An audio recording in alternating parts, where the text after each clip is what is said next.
السلام علیکم، بسم اللہ الرحمن الرحیم۔ ماہ رجب کی برکت اور فضیلت۔ پیارے دوستو، رجب المرجب اسلامک 7واں مہینہ بے حد محترم و مکرم مہینہ ہے۔ رسول اکرم صلی اللہ تعالیٰ علیہ وسلم کا ارشاد ہے کہ اللہ تعالیٰ نے جب ارض و سما، زمین و آسمان پیدا فرمایا تو مہینوں کا شمار مقرر فرمایا، پھر ان میں سے 4 حرمت والے، عزت والے، بڑائی والے مہینے فرمائے، جن میں سے ماہ رجب کو اللہ تعالیٰ کا اپنا مہینہ ہونے کی وجہ سے زیادہ فضیلت حاصل ہے۔ اس کے بعد 3 ماہ ترتیب سے برکت والے مہینے ہیں، ذی القعدہ، ذی الحجہ اور محرم الحرام۔ شعبان کے متعلق فرمایا کہ میرا یعنی حضور صلی اللہ تعالیٰ علیہ وسلم کا مہینہ ہے، اور رمضان المبارک اللہ کے محبوب کی امت کا مہینہ ہے۔ پیارے دوستو، ویڈیو شروع کرنے سے پہلے آپ لوگوں سے گزارش ہے کہ ویڈیو کو پورا دیکھیں اور زیادہ سے زیادہ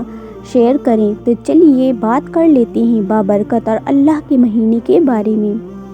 رجب کے بارے میں حضور صلی اللہ تعالیٰ علیہ وسلم کا ارشاد ہے کہ اگر کوئی مسلمان اس ماہ میں ایک روزہ رکھے اور اللہ تعالیٰ سے آخرت کی طلب رکھے تو اللہ کریم اسے مقبولیت عطا فرماتا ہے اور جنت نصیب کرتا ہے، اور اگر کوئی 2 روزے رکھے تو اسے اسی طرح 2 حصے ثواب ملے گا۔ اسی طرح روزے رکھنے کی زیادہ تعداد کے مطابق اللہ تعالیٰ اس بندے کے حق میں اپنے افضال و اکرام اور عطیات میں اضافہ فرماتا ہے۔ غرض کی ماہ رجب کو اس واسطے سے متحرر کہا جاتا ہے کہ جو کوئی اس میں روزے رکھتا ہے، عبادت گزاری کرتا ہے، وہ گناہوں سے پاک ہو جاتا ہے۔ حضور اکرم صلی اللہ تعالیٰ علیہ وسلم نے فرمایا کہ ماہ رجب میں ایک روزہ رکھنے کا ثواب 30 سال کے روزے کے ثواب کے برابر ہے۔ اس مقدس مہینے میں روزے دار اور عبادت گزار بندوں کو اللہ تعالیٰ بے شمار برکتیں اور بزرگی عطا فرماتا ہے۔ حضور اکرم صلی اللہ تعالیٰ علیہ وسلم کا ارشاد گرامی ہے کہ بزرگی سے مراد دیدار الہی، اور یہاں مرحمت سب سے افضل و اکرم ہے، اور جب ایسا شخص موت کے قریب ہوتا ہے تو اللہ کریم اس پر موت کی سختی آسان فرما دیتے ہیں، اور وہ قبر کے عذاب سے محفوظ اور ہمیشہ خوش و خرم رہتا ہے۔ حضرت ابن عباس رضی اللہ تعالیٰ عنہ سے روایت ہے کہ رسول پاک صلی اللہ تعالیٰ علیہ وسلم نے فرمایا کہ رجب تو خدا کا مہینہ ہے، اور میرا اور میری امت کا مہینہ شعبان ہے۔ حضرت ابو ہریرہ رضی اللہ تعالیٰ عنہ سے روایت ہے کہ رسول اکرم صلی اللہ تعالیٰ علیہ وسلم کا فرمان ہے کہ رجب اور شعبان کے مہینے میں مسلمانوں کو ضرور روزے رکھنی چاہیے۔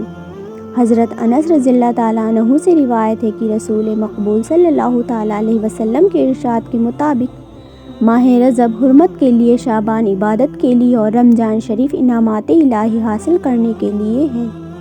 ماہ رجب میں بندے کی نیکیاں دوگنی ہو جاتی ہیں، شعبان میں برائیاں دور ہوتی ہیں، اور رمضان میں اللہ تعالیٰ کی کرامات کا ظہور ہوتا ہے۔ اس لحاظ سے ماہ رجب نیکی میں آگے بڑھنے کا، شعبان نیکی میں متوسط، نہ کم نہ زیادہ چلنے والوں کا، اور رمضان شریف گنہگاروں کی بخشش کا مہینہ ہے۔ حضرت جنو مصری رحمۃ اللہ علیہ فرماتے ہیں کہ ماہ رمضان کھیتی بونے کے واسطے، شعبان اس کھیتی کو پانی دینے کے لیے، اور رمضان اپنی کامیابی بوئی ہوئی کھیتی کی فصل کاٹنے کا مہینہ ہے۔ کچھ اللہ والوں نے فرمایا ہے کہ سال تو ایک پیڑ کی طرح ہے، ماہ رجب اس پیڑ کے پتے نکالنے کا ہے، اور شعبان میں وہ پیڑ پھلتا پھولتا ہے، پھر رمضان کے مہینے میں اس میں پھل آتے ہیں۔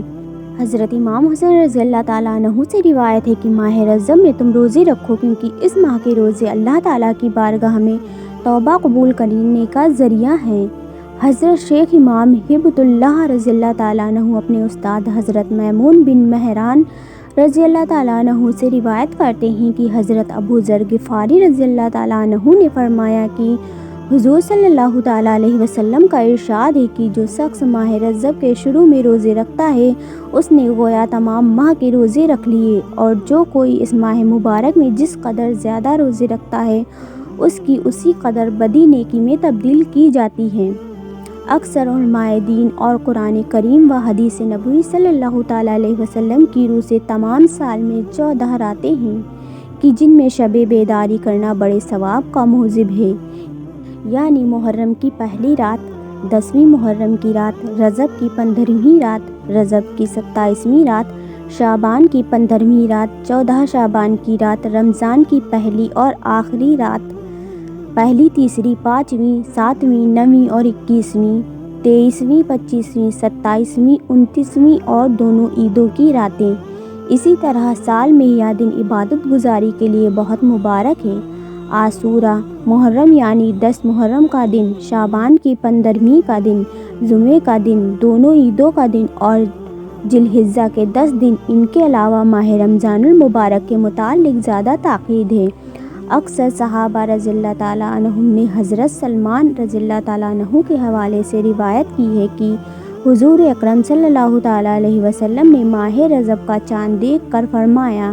اے مسلمانوں، اگر کوئی ماہ رجب میں مومن یا مومنہ 30 رکعت نماز پڑھے اور ہر رکعت میں ایک بار سورہ فاتحہ، 3 بار سورہ اخلاص یعنی کہ قل واللہ احد اور 3 بار قل یا ایھا الکافرون پڑھے تو اللہ تعالیٰ اس کے تمام گناہ بخش دیتا ہے اور اسے اس قدر ثواب عطا فرماتا ہے کہ جس قدر ایک ماہ روزے رکھنے والے کو ملتا ہے، اور آئندہ سال کے نماز پڑھنے والوں میں اس کا نام پہلے درجے کر لیا جاتا ہے۔ اس کے اعمال نامے میں اس قدر ثواب لکھا جائے گا جتنا بدر میں شہید ہونے والے کو ثواب ہے، سبحان اللہ، اور اس کے 1000 درجے زیادہ بلند کیے جائیں گے۔ اور اگر کوئی شخص تمام ماہ روزہ رکھے اور باقاعدہ نماز پڑھتا رہے تو آگ سے نجات عطا فرماتا ہے اور اس کے حق میں جنت واجب ہو جاتی ہے اور اس کو اللہ تبارک تعالیٰ کی حضوری کا شرف بھی حاصل ہوتا ہے۔ حضور اکرم صلی اللہ تعالیٰ علیہ وسلم نے فرمایا کہ میں نے جو کچھ کہا ہے اس کی خبر مجھے جبرائیل علیہ السلام نے دی ہے، اور فرمایا اللہ کا رسول ایک ایسی علامت ہے جس کی وجہ سے مشرک اور منافق لوگوں اور تمہارے یعنی نماز ادا کرنے والوں کے بیچ فرق ہوگا اور تمہاری تمیز ہو سکے گی، اور کیونکہ جو نماز تم پڑھو گے رجب کی نماز وہ منافق نہیں پڑھ سکتا۔ پیارے دوستو، حضرت ابو ہریرہ رضی اللہ تعالیٰ عنہ کے حوالے سے روایت کی گئی ہے کہ حضور نبی کریم صلی اللہ تعالیٰ علیہ وسلم نے فرمایا کہ جو شخص رجب کی 27ویں تاریخ کو روزہ رکھتا ہے اس کو 50 ماہ کے روزوں کا ثواب ملتا ہے، اور یہ وہ مقدس دن ہے کہ جب حضرت جبرائیل علیہ السلام حضور اکرم صلی اللہ تعالیٰ علیہ وسلم کی خدمت میں حاضر ہوئے اور اسی سب حضور صلی اللہ تعالیٰ علیہ وسلم کو بیت المقدس کا سفر کرایا گیا، اور اللہ جل شانہ نے اپنے حبیب پاک صلی اللہ تعالیٰ علیہ وسلم کو معراج عطا کی۔ 27ویں رجب کو حضرت عبداللہ ابن عباس رضی اللہ تعالیٰ عنہ اعتکاف کی حالت میں صبح کرتے تھے اور ظہر کے وقت نماز پڑھنے کے تھوڑی دیر بعد نفل پڑھا کرتے تھے، جس میں 4 رکعت نماز اس طرح ادا کرتے تھے کہ ہر رکعت میں ایک بار سورہ فاتحہ، سورہ فلق، سورہ ناس، سورہ القدر 3 بار، سورہ اخلاص 50 بار پڑھتے اور عصر کی نماز تک دعا میں مشغول رہا کرتے تھے۔ اور روایت ہے کہ حضور مقبول صلی اللہ تعالیٰ علیہ وسلم کا بھی یہی عمل تھا، اور حضور صلی اللہ تعالیٰ علیہ وسلم کا ارشاد عالی ہے کہ جو شخص رجب کے مہینے میں خلوص دل سے دعا مانگے تو اللہ تعالیٰ اس کی دعا قبول فرماتا ہے اور اس کے گناہ معاف کر دیتا ہے، اور جو کوئی اس ماہ میں گناہ کرے تو اس کے ایک گناہ کا 10 گنا عذاب ہوتا ہے۔ پیارے دوستو، آپ کو کیسا لگا ماہ رجب کے بابرکت مہینے اور اس کی فضیلتوں کے بارے میں جان کر؟ پیارے دوستو، امید کرتی ہوں کہ آپ کو آج کی ویڈیو بہت زیادہ پسند آئی ہوگی، تو آپ سے چھوٹی سی گزارش ہے کہ ویڈیو کو زیادہ سے زیادہ شیئر کریں اور ویڈیو کو لائک کریں، کمنٹ کریں اور ہمارے چینل کو ضرور سبسکرائب کریں۔ اللہ تعالیٰ سب کی زائد مرادوں کو قبول فرمائے اور سب کو اپنے حفظ و امان میں رکھے اور گناہوں سے بچائے، آمین یا رب العالمین۔ پھر ملتے ہیں ایک نئی ویڈیو میں، تب تک کے لیے اللہ حافظ، دعاؤں میں یاد رکھیں۔